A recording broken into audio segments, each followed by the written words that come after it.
Olá, eu sou o Ricardo Aralios, estrategista do Santander Private Bank, e hoje, sexta-feira, 9 de abril. O pacote de infraestrutura que é pretendido pelo presidente americano Joe Biden, ele enfrenta mais dificuldades, né, se a gente compara como foi a tramitação da proposta de socorro à economia, né? É um pacote de fato bastante amplo, que se estende por alguns anos, né? E que obviamente acaba exigindo, né, um compromisso ali no legislativo que é mais amplo, né? E hoje em dia a maioria, né, do Partido Democrata, principalmente na Câmara, ela acabou ficando um pouco mais reduzida, né? E isso faz com que as margens, né, de segurança elas fiquem um pouco menores, né, o que impede, né, um avanço veloz da matéria. Outra coisa que é importante é que os mercados eles estão entendendo que os impostos de renda das empresas, né, eles devem subir mesmo com o avanço da proposta, mas talvez não para os níveis pretendidos lá de 28%, mas talvez algo mais no meio do caminho, como 25%, que seria até a forma do Biden conseguir negociar essas questões, né? E isso tem essas percepções, né, de dificuldade, de mudanças ficando um pouco mais para frente, elas ajudam a sustentar o bom desempenho dos mercados nos últimos dias, né? Então o S&P 500 novamente encerrou o dia na máxima histórica, né, com alta de 0,4. As empresas de tecnologia elas voltaram a se destacar mais recentemente, tá?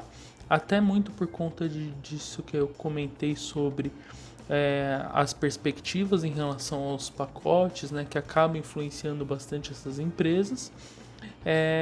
E a Nasdaq ontem, né, que concentra boa parte dessas empresas, teve uma alta de mais de 1% também, que foi bastante coisa. Mas é importante que a gente continue vendo uma valorização das companhias que ainda se beneficiam da reabertura econômica, como bancos, comércio e indústria, tá? Então é uma alta que ela está de fato mais disseminada. Uma coisa para a gente acompanhar, tá? É que apesar da Agência Europeia de Medicamentos, né, que seria uma espécie de Anvisa, né, lá na Europa, ela ter reconhecido o aumento, né, dos casos de coágulos sanguíneos, né, após o uso de um dos principais imunizantes, né, distribuídos no mundo, e ainda assim ter feito a recomendação do seu uso, né, como apesar dessas complicações, alguns outros países como Austrália, Bélgica, Espanha, Itália e Portugal, eles lançaram mão de novas restrições ao uso deste imunizante.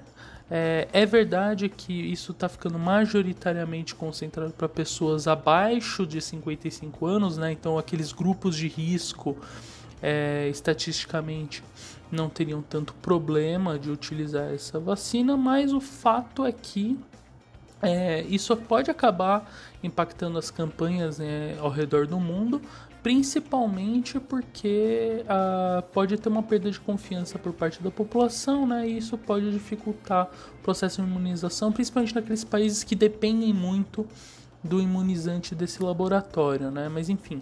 É um tema para a gente continuar acompanhando. Aparentemente, nos Estados Unidos, você tem uma dependência menor dessa vacina, né, dado todo o contexto geral.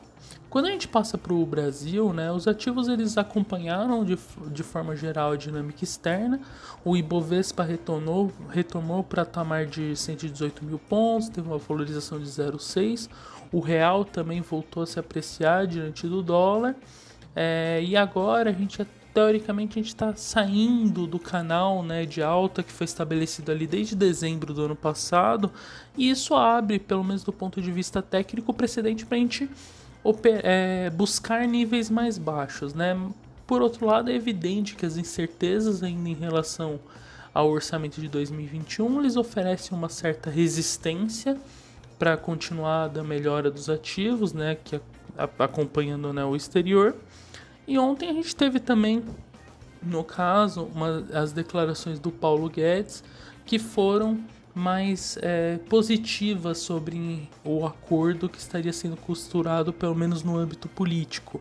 E também é importante ressaltar que o Bolsonaro também aparentemente está mais atuante para resolver essa questão junto aos presidentes da Câmara dos Deputados e também do Senado, tá?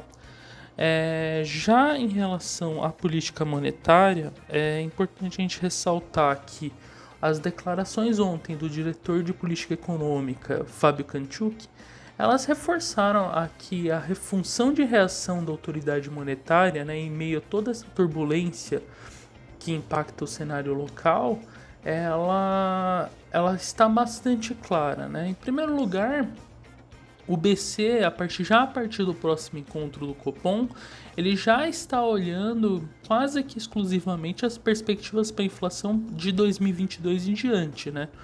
Até porque existe sim a defasagem, né, com a qual a política monetária pode influenciar a atividade econômica, né, e baixar a inflação corrente, né, que é alguma coisa ali em torno de 9, 12 meses, né?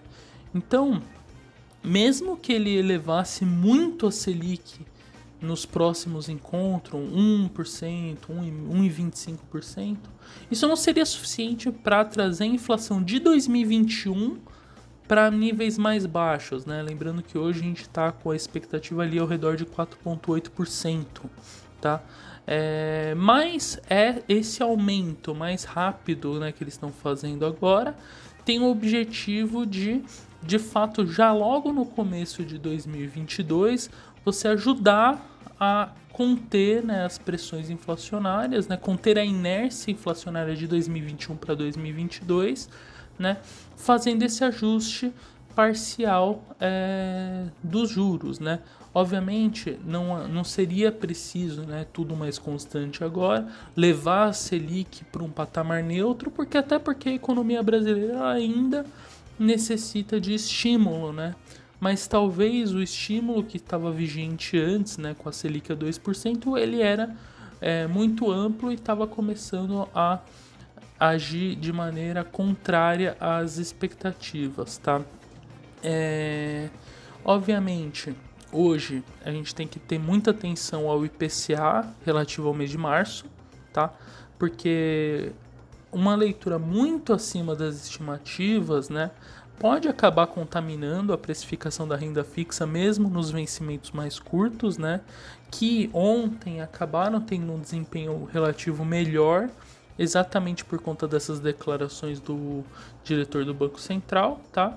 E quando a gente olha para os números hoje dos mercados, a gente vê um desempenho mais tranquilo, né, sem grandes sobressaltos. Um comentário que eu acho que vale a pena fazer é que na China os números de inflação ao produtor, né, eles avançaram bastante nos últimos 12 meses, tá? Vieram acima das expectativas e isso está aumentando um pouco o receio de aumento da inflação no mundo de modo geral, né? Isso está pressionando um pouco a taxa dos títulos soberanos no mundo, tá? Inclusive nos Estados Unidos, tá? Então, que já tinham também nos últimos dias vindo numa descompressão das suas taxas. Eu fico por aqui, bom dia a todos.